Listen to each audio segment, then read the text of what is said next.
What's up, folks? Bored, so gonna do another video today. Still today. I'm gonna answer a dear fat ass question, sort of. But first, I was watching Hotel Rwanda earlier tonight, which I've seen before. But I was thinking about genocide. You know, that's what the movie's about. And I was saying, because you hear this a lot when people talk about the Holocaust, and people talk about how it was so terrible because it was so, I don't know, it was like industrialized. You know, they make those, they act like it's worse because it was like a murder factory or whatever. But what kind of sick fuck makes a distinction like that? Does it really matter whether or not the people are, you know, taken to a place that's set up to kill them, or if they're dragged from their homes and hacked to death with machetes? What is the difference here? Is one worse? I mean, or do they just find that bizarre? Are we just used to old-fashioned genocides?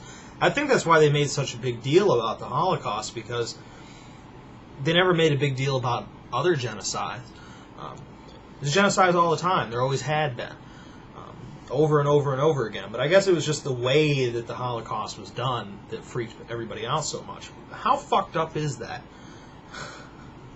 Efficiency is what bothers us.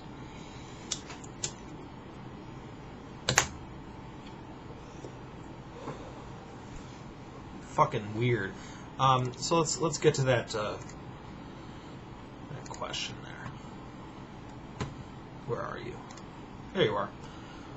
All right. Hey Chris, I don't know if you're the best person to answer this question. I'm sorry, to ask this question to, but I'm hoping you'd be willing to answer it. I'm a naturalist, as in I believe that the natural world is all there is, no ghosts, gods, or miracles. I believe that free will is an illusion and that our behavior is simply the product of the way our material body works.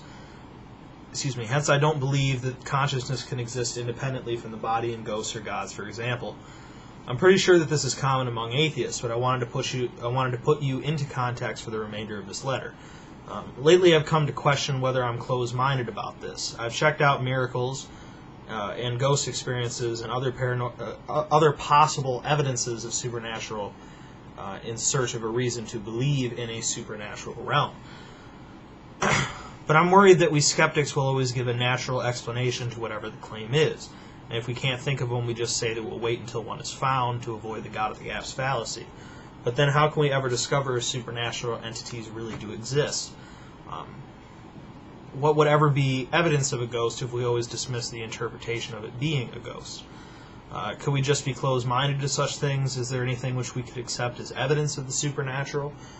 Quantum physics looks pretty supernatural, uncaused appearances of particles, single electrons going through double slits at once, etc., and yet we see that as natural. So I don't even know what's the difference between natural and supernatural realms. Hope you can help, and thanks in advance. I'm choosing to read this letter because it's interesting. This is an interesting topic. And the most important place to start will be with that last sentence. What's the difference between the natural and the supernatural? Now, I'm sure there's people with better explanations than me, but the way I look at it is that anything that's natural is governed by laws. Physics is governed by laws. The way that your bodies work, different chemicals interact within it, is governed by laws. Everything in nature is governed by laws. Even these weird things about physics, like uncaused appearance of particles, whatever. Anything that happens in physics either has been explained by a law or can and will be explained by a law. The supernatural, obviously, is the exact opposite in this situation. The supernatural does not have the same laws applied to it as everything else in our world. God, for example, is the ultimate supernatural being because he can do anything, and therefore he would have no laws. God couldn't possibly adhere to any laws of our physical universe, because if he could, then he wouldn't be able to do anything.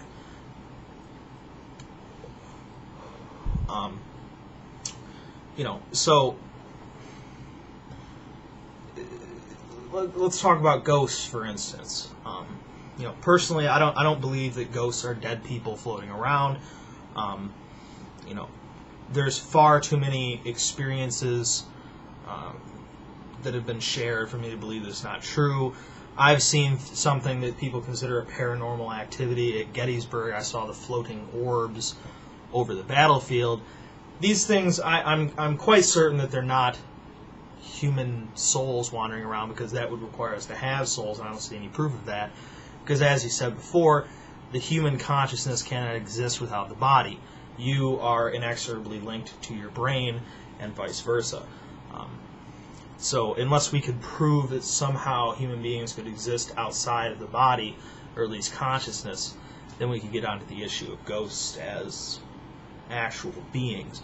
I think it's more likely that ghosts are the result of some sort of magnetic wave or some shit that we do not understand yet, that emanates from the earth or the sun or the moon or whatever, and that fucks with our brain in a way that we don't understand yet. It's amazing all the things that people used to think were supernatural that can be explained by with natural reasons. Possessions, for example, most of these turned out to be seizures. People being tormented by demons or whatever is symptoms of things like schizophrenia. So, considering how much we've already been able to explain away, I think it's foolish to assume that something like ghosts doesn't have a naturalistic explanation. Miracles are a bit harder to deal with, because most miracles that people say are miracles are not really miracles. They're just good luck, for lack of a better term. Baby survives. I don't know, in the 80s or in the 70s, the 80s, some plane crashed at Metro Airport over in Romulus by where I live, and the only person that survived the entire plane crash was this little girl. Like a 2-year-old girl, like a 1.5-year-old toddler, some shit like that. And they said it was a miracle. No, it wasn't a miracle. It was just good fortune for that little girl. Other things, other miracles. Some of them are just lies. Some of them are wishful thinking. Some of them are hallucinations, misunderstandings, misinterpretations.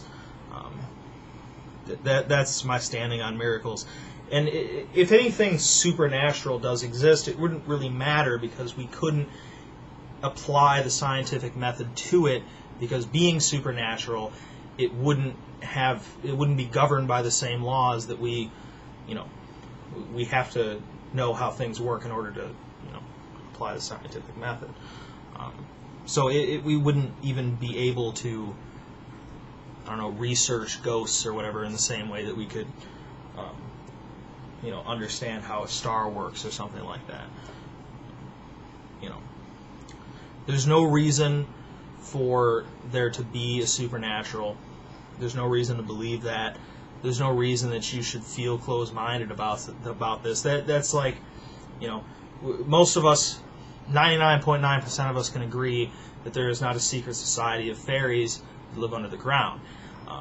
If you just, if you're not willing to accept that possibility, that doesn't make you closed-minded. That makes you rational. There's no reason to, throw out everything you know about how the world works to indulge whimsical ideas about ghosts and goblins and whatnot. I don't know. That's my position on that. So that's my second video for the day. I think that'll be enough. I'll talk to you folks